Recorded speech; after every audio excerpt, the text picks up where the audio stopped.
here at Song of the Day, coming to you from the Rock Cave. I'm your host, Mark Pierce. As usual. Boy, it's been a little bit. Has it been a week since we did Paul McCartney? Was that the last one? I know you people are like getting up in the morning saying, is there a new song of the day this morning? Please.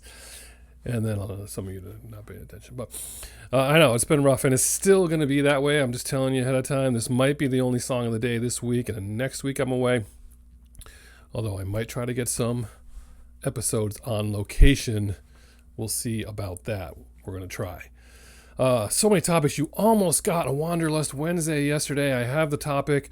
I was going to get it done, and I couldn't get it done. So now we have to push that off, and I'm excited because that one is a person we've never covered before. And then I had another one that we're going to do, and I was like, that's going to take a while to do. So let's move that one up. So I'm always... There's always stuff here, and I am trying to get to stuff I've never covered before, and I am paying attention to some stuff from season 1, especially, and part of season 2 to try to get those Criterion collections out. It's too much talking, Mark. The Wanderlust Wednesday might have been a Wanderlust short, but anyway, maybe not. We'll see. In any event, as you know, we're not talking about any of those things right now. We're talking about the Talking Heads, and we've talked about the Talking Heads plenty. People who pay attention know I'm a huge fan here. I mean, look, I got the shirt. But we have to go back to July this time of year, 1983. 41 years ago, they dropped their 5th studio album, Speaking in Tongues, Talking Heads. This was a big deal, and this is July of 1983. I had MTV for a full year at this point. That shaped my music, as you know. That's how I got into the new wave, and MTV was that's part of the beginning of the golden age of MTV. And this video came out, and I was I don't know if I knew any. I mean, did I know any Talking Head songs? I probably knew Psycho Killer, maybe.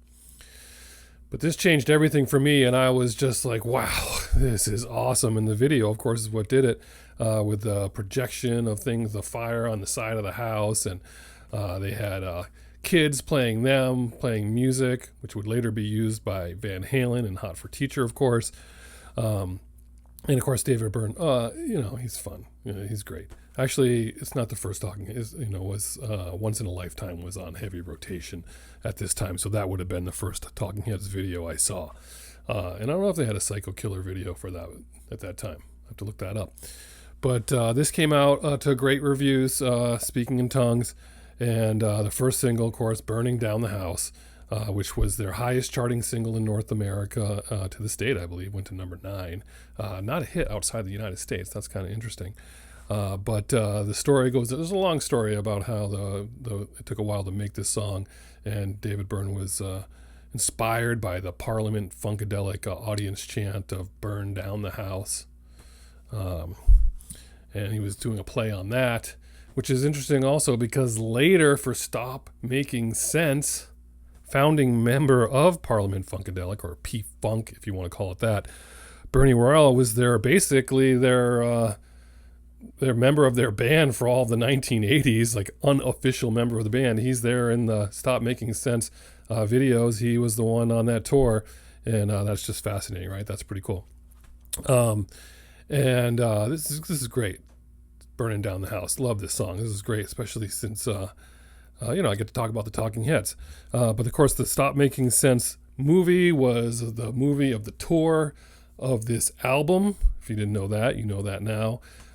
Speaking in Tongues, number 15. The album went to number 15. Other songs on here: Girlfriend is Better, Slippery People, Swamp, and This Must Be the Place. Now, I was not a huge fan of this record at the time. I bought the whole record, but Burning Down the House was my favorite. It wasn't until Stop Making Sense came out. I went to see it at Nugget Theater in Hanover, New Hampshire as a kid, and that changed my life. We've talked about that. I was just like beside myself how good that was. Immediately bought the cassette. It was a clear one too. Remember those clear cassettes? So good. I don't know why that's even better, but it is. But those are the versions that I just absolutely love.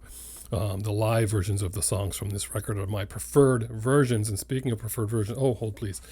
Anyway, it's like I haven't done this in a week. The limited edition album packaging, the artist of that, Robert Rauschenberg got a Grammy for his design. And I bought that limited edition record in 1980, whatever this is. I probably bought it in 1984. Clear record, and these cool like clear design discs in between. So here it is. I do have it still. And this is what won the Grammy. Now this. I have a lot of things in my collection, and this one's aged more than anything. You can see it's aged around the edges here. And this is my first clear vinyl. But what happens if you have this out in your room and the sun shines on it? Clear vinyl. Anyone know if all the years go by? Keep in mind, this is clear vinyl. Wait for it. You ready? Not so clear vinyl anymore because the sun just did its work on there. But, oh well. I'm sure it still plays. I haven't tried it, but this lives here in the cave. Anyway, that's the story of that. So this is also kind of a Make-Live-Remake edition. Do you prefer the original, the studio album version, the live version, or we're going to throw a curveball at you? Paramore put out a version of this just not that too long ago, and they did a damn good job on this record. And her voice, really, really good. I love her performance of it. My wife Sarah will say, oh, that's the version I love, because she's not a T-Heads huge fan, so that's easy for her. For me, it's still the live one, but boy, this sure did give me a run for its money as far as wanting to listen to it, and I play it a lot, and it's great. They do an awesome version of Paramore. So which one do you like best? And of course, I saw David Byrne's show on the one that went to Broadway, where he played all these songs himself, which was awesome as well. So there you go. Song of the day. Burning Down the House 41 years ago, this time 1983. You get a whole bunch of versions down below. Pick the one that's best for you. Tell me your stories. Did you see this tour originally, anyone? I know some of you did. I know who you are. But comment about it below. 8.5 minutes, 9 minutes.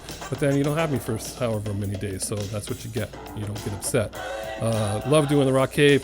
Hoping for more episodes coming soon once we get through this cycle, but we'll get there. And whatever you're doing today, I hope it involves music. And as usual, I'll catch you on the flip side.